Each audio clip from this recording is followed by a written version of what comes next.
ನಮಸ್ಕಾರ. ಇವತ್ತು ಅರ್ಧಚಕ್ರಾಸನ ಅರ್ಧಚಕ್ರಾಸನ ಅಭ್ಯಾಸ ಮಾಡೋಣ. ಅರ್ಧಚಕ್ರಾಸನವನ್ನು ಪ್ರಾರಂಭದಲ್ಲಿ ನಾವು ಹಾಗೆ ಅಭ್ಯಾಸ ಮಾಡೋದು. ಅದಾದ ಮೇಲೆ ದಂಡದ ಸಹಾಯದಿಂದ ಅರ್ಧಚಕ್ರಾಸನವನ್ನು ಯಾವ ತರ ಅಭ್ಯಾಸ ಮಾಡೋಣ ಅನ್ನೋದನ್ನ ನಾವಿಲ್ಲಿ ನೋಡೋಣ. ಎರಡು ಕಾಲ ನಡುವೆ ಅಂತರ ಇಟ್ಕೊಳ್ಬೇಕು. ಎರಡು ಕೈಯನ್ನ ಮೊದಲು ಹೆಬ್ಬೆರಳನ್ನು ಟೇಲ್ ಬೋನ್ ಅಲ್ಲಿ ಹೆಬ್ಬೆರಳನ್ನು ಕೊಡಬೇಕು. ಪ್ರೆಸ್ ಮಾಡಬೇಕು. ಟೇಲ್ ಬೋನ್ ಎರಡು ಮೊಣಕೈ ಹತ್ರ ತಗೊಳ್ಬೇಕು. ಎರಡು ಕಾಲ ನಡುವೆ ಅರ್ಧ ಅಡಿಯಲ್ಲಿ ಗ್ಯಾಪ್ ಇಟ್ಕೊಳ್ಬೇಕು. ಎರಡು ಮೊಣಕೈಯನ್ನು ಹತ್ರ ತಗೊಳ್ಬೇಕು. ಎರಡು ಭುಜಗಳು ಹಿಂದೆ ಸೊಂಟದಿಂದ ಶರೀರ ಮೇಲೆ ಇಟ್ಕೊಳ್ಬಾಗ ಹೊಟ್ಟೆ ಒಳಗೆ ತಗೊಂಡು ಪಕ್ಕೆಲುಬುಗಳನ್ನು ಹಿಡಿಸ್ಕೊಂಡು ಹೆಬ್ಬೆರಳನ್ನ ಟೇಲ್ ಬೋನಿಗೆ ಪ್ರೆಸ್ ಮಾಡ್ತಾ ಬಟಕ್ ಮಸಲ್ ಪೃಷ್ಠದ ಮಸಲ್ ಖಂಡವನ್ನ ಕೆಳಗೆ ತಳ್ಳಬೇಕು. ಕೆಳಗೆ ತಳ್ತಾ ನಿಧಾನ ಲಿಫ್ಟ್ ಮಾಡ್ತಾ ನಿಧಾನವಾಗಿ ಹಿಂದಕ್ಕೆ ಎದೆ ಎತ್ತಾ ಇರಬೇಕು.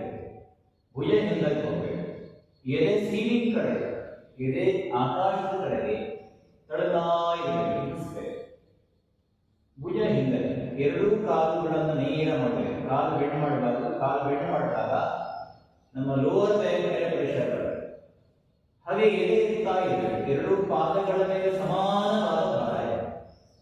ತಲೆ ಪೂರ್ಣ ಹಿಂದೆ ನಿಧಾನ ಉಸಿರು ತಗೊಂಡ ಮೇಲೆ ಉಸಿರು ಬಿಟ್ಟ ನಿಧಾನ ಕೆಳಕ್ಕೆ. ಇದು ಅರ್ಧಚಕ್ರಾಸನ.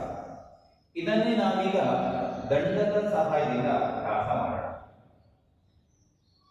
ದಂಡವನ್ನ ಎರಡೂ ಕೈಯಲ್ಲಿ ಇಟ್ಕೊಳ್ಬೇಕು.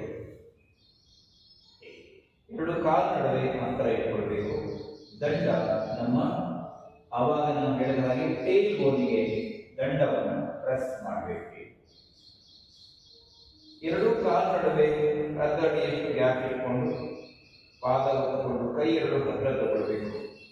ಎರಡು ಮೊಣ ಕೈ ತರಬೇಕು. ಇಲ್ಲಿಂದ ಸೊಂಟವನ್ನ ದಂಡದಿಂದ ಪ್ರೆಸ್ ಮಾಡ್ತಾ ಮಾಡ್ತಾ ಮಾಡ್ತಾ ಮಾಡ್ತಾ ಮಾಡ್ತಾ ಹಿಂದಕ್ಕೆ ಬಾ.